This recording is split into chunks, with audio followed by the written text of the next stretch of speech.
Salut à toutes et à tous. Allez, aujourd'hui on s'attaque à un chapitre essentiel du programme de géographie pour le brevet, la place et l'influence de la France et de l'Europe dans le monde. C'est un sujet qui tombe très souvent, donc c'est super important de bien le maîtriser. Soyez attentifs. Quand on parle de l'influence de la France, on pense tout de suite à des images comme celle-ci, les Jeux Olympiques de Paris 2024. C'est un exemple parfait de ce qu'on appelle le rayonnement. Mais au-delà de ces grands événements, comment est-ce que cette puissance, cette influence se manifeste concrètement? C'est justement ce qu'on va décortiquer ensemble. Et voilà, ça c'est typiquement le genre de question qui peut constituer le sujet de votre développement construit au brevet. Comment la France et l'Union européenne affirment-elles leur puissance? Ça peut faire un peu peur, mais pas de panique. À la fin de cette vidéo, vous aurez toutes les clés pour y répondre parfaitement. Pour bien comprendre, on va organiser notre réflexion en 3 grands piliers. D'abord, on verra la puissance économique. Ensuite, on parlera de la présence mondiale de la France grâce à ses territoires et sa diplomatie. Et enfin, on abordera son rayonnement culturel. Et bien sûr, on terminera avec une petite fiche récapitulative spéciale brevet pour être au top. Allez, c'est parti pour le premier pilier, sans doute le plus concret, le plus visible, la puissance économique. Parce que oui, dans le monde d'aujourd'hui, l'économie, c'est un peu le nerf de la guerre. Cette carte mentale le résume très bien. La puissance économique, c'est la base. Elle repose sur quoi?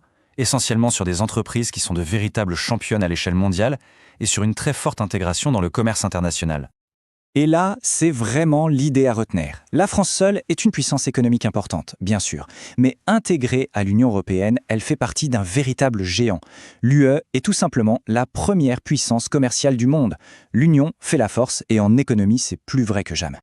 Et les ambassadeurs de cette puissance, qui sont-ils? Ce sont les FTN, un sigle à connaître par cœur, firmes transnationales. Ce sont des entreprises françaises que vous connaissez tous, comme Airbus, Michelin, Total ou encore Carrefour, et qui sont présentes partout sur la planète. Et ce chiffre, 1197, il nous dit quoi? Eh bien, il est énorme. C'est le nombre de projets d'investissement étrangers en France en une seule année, en 2019. Ça veut dire que la France est un territoire très attractif où les entreprises du monde entier veulent venir s'installer. C'est un signe de très grande vitalité économique. Ok, on a vu l'économie. Mais l'influence de la France ne se résume pas à ça, loin de là. Passons à notre deuxième pilier, sa présence mondiale, qui s'appuie à la fois sur des territoires et sur la diplomatie. Quand on regarde un planisphère, il ne faut surtout pas s'arrêter à la France métropolitaine, à l'Hexagone. Ce serait une erreur. La France, c'est un ensemble de territoires qui sont répartis sur toute la surface du globe. De la Guadeloupe dans les Caraïbes à la Nouvelle-Calédonie dans le Pacifique, en passant par l'île de la Réunion dans l'océan Indien, grâce à ces territoires d'outre-mer, on dit que le soleil ne se couche jamais sur la France. Et ça lui donne un accès privilégié à tous les océans du monde. Et cet accès aux océans nous amène directement à une notion clé à connaître absolument, la ZEE, la zone économique exclusive. En gros, c'est une portion d'océan sur laquelle un pays a le droit d'exploiter toutes les ressources. Mais concrètement, pour la France, ça représente quoi? Accrochez-vous bien, on parle de 11 millions de kilomètres carrés. C'est tout simplement la deuxième plus grande ZEE du monde, juste après celle des États-Unis.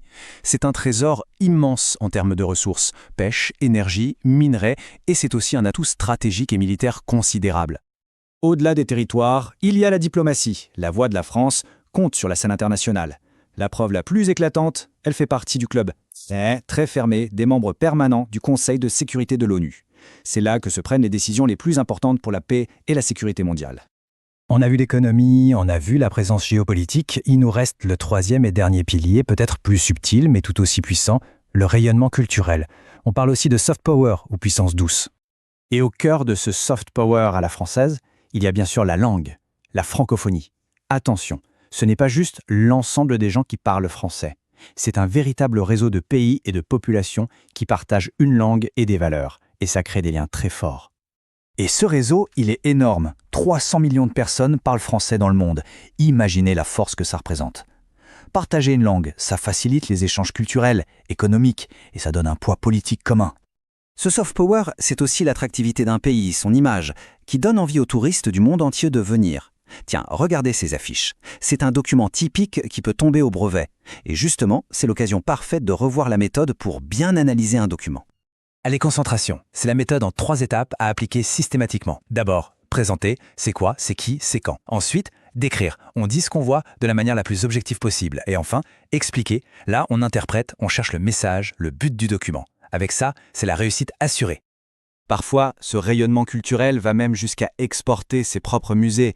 L'exemple le plus incroyable, c'est le Louvre Abu Dhabi. La France a exporté son savoir-faire, son expertise et même son nom pour créer ce musée exceptionnel. C'est un symbole incroyable de l'influence culturelle française. Voilà, on a fait le tour de nos 3 piliers. Le puzzle est presque complet. Maintenant, il est temps de tout rassembler, de synthétiser pour que tout soit parfaitement clair dans votre tête pour le jour J.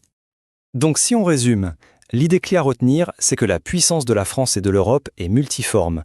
Elle repose sur ces 3 piliers qui s'entremêlent et se renforcent mutuellement. Le pilier économique, le pilier géopolitique, avec les territoires et la diplomatie, et le pilier culturel. Et voici la fameuse fiche brevet. C'est le moment de faire une capture d'écran. Vous avez ici tout ce qu'il faut retenir. Les chiffres importants, les notions clés à savoir définir, un rappel de la méthode et l'idée principale du chapitre. Avec ça, vous êtes parés. Et on termine avec une question pour ouvrir la réflexion. Cette puissance qu'on vient de décrire, elle n'est pas figée pour l'éternité. Le monde change, de nouvelles puissances émergent comme la Chine ou l'Inde. Alors comment la France et l'Europe peuvent-elles s'adapter pour maintenir leur influence dans le monde de demain ? C'est le grand défi des années à venir. Merci de m'avoir suivi et bonne révision.